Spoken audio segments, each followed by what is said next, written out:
Hello, I'm Steve Ransom. I own a business, Daystar Cleaning in Panama City. Usually my wife handles this, so I get to sit back and listen, and she's great at it. but she had another commitment this weekend, so she couldn't come. So, I started my first business when I was 6 years old. My dad would buy a bushel of tomatoes for $1, and I'd go up and down the street with my wagon and sell them 6 for a quarter. And all my life, when I was a little kid, I was selling stuff or doing whatever I could to start little businesses and make money. When I turned 16, I got my driver's license, and I'd heard that you could old tires behind gas stations, and you could sell them to retread shops. So I conned a friend of mine into borrowing his dad's El Camino, and we went to this gas station, sorted out the tires, and we got $35.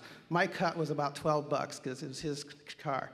But my friend didn't see much future in it, but I did. And within a couple of years, I had three other kids, and I had 3 trucks and five kids working for me selling these casings. And when I turned 18 and graduated from high school, I started a retail tire store. And by the time I was 21, I had 3 retail tire stores, and I bought a retread shop in Fort Wayne, Indiana. Shortly afterwards, somebody told me about the Bible, and I got really interested in it. And so I decided to sell my businesses, which wasn't a real small undertaking. And I sold them all.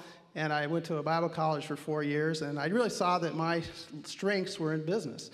And so on the way to a wedding after graduating from the Bible college, the guy I was with needed some money to help pay for the gas, so he had some window cleaning gear with me. So we stopped alongside the road, found it in this little town on our way to New York City or Long Island, and we found some windows that need cleaning, and we cleaned the windows.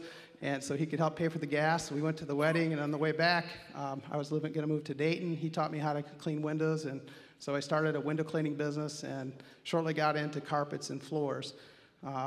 Later on, a couple years later, I met Judy and moved to Birmingham, where we started another business doing floors and carpets, and I sold that and moved to Panama City, and I was there for where I've been for 23 years. My challenge is that I was pretty good at getting businesses going, but once they got going, I would always kind of at a stalemate because, all the deals with employees and paperwork and tracking, and I had no idea about marketing. There's a sign up there that says the skills that get you out of Egypt are not the same skills that get you to the promised land, that Dan Sullivan said. And that's kind of where I was at. I had the skills to start a business, but I didn't know how to take it to the next step.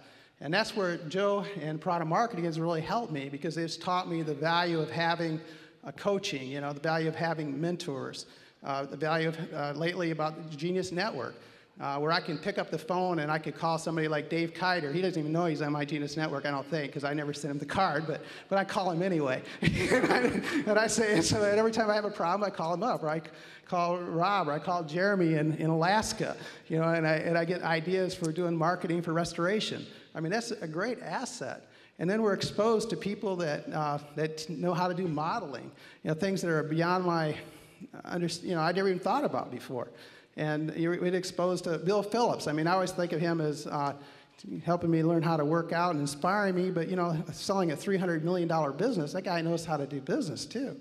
And we get to go see people like Richard Rossi, who makes $100 million a year. I mean, those are great, exposure to great people. And so Piranha Marketing is more, it teaches you how to go to the next step. And I'm still learning. We still have challenges, every week. I remember one time Dave Kiter told me that I went and visited him at his place, and he told me how that by the end of the day, you get kind of beat up out there. And sometimes that's the way I feel too. Things come up and challenges and everything. You feel kind of beat up, but it's nice to know at the end of the day that you have something like, you have solutions, you have the things that we're taught with Piranha, we have actions we can take. Right now there's a great thing of fear. Action cures fear, and Piranha gives us tools that we can implement so we don't have to sit around and paralyzed with fear. And so, I'm just thankful for Joe, thankful for Piranha Marketing, and thankful to be, my wife coined the phrase, Joe Polished entrepreneur. So thank you. Thank you. Thank you.